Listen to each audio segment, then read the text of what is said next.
I'm with Mo Mowlam, the Labour's city spokesperson, and Simon Hughes of the SLD. First of all, Mo Mowlam, what is your worst-case scenario for this budget, do you think? I think a very small worst-case scenario would be if the Chancellor does not index personal tax allowances, because the effect of that would be to hit the 810,000 families that are already at the bottom end of the paying scale, and as a result it would be like the poll tax. Everybody would be treated the same, and that would be very unfair. That's my worst-case scenario in a specific area. But realistically, that's not necessarily going to hit Conservative support.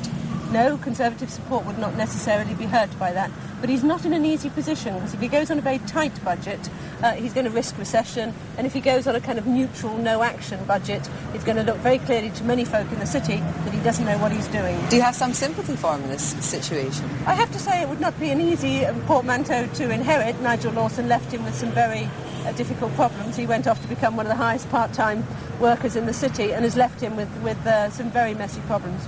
To what extent is the onus on getting interest rates down tantamount and, of course, containing inflation? Absolutely central. And what worries me, secondly, after the personal tax allowances, is that he will play at the edges, he'll fiddle at the sides, and unless we take the interest rate problem on head-on, we ain't going to deal with the problems that the economy is facing. And that is what the Chancellor has to do today, to decide whether to put the interests of the country above that of his party. Simon Hughes, in the face of what's being expected to be a rather dull and tough budget, there's going to be some fizz. Where will that fizz be? Will it be in green policies?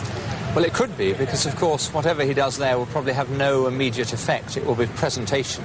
It will probably be not very much, but it will probably add a bit of colour to what would otherwise Surely be... there was an immediate effect last time round when they cut tax on leaded petrol.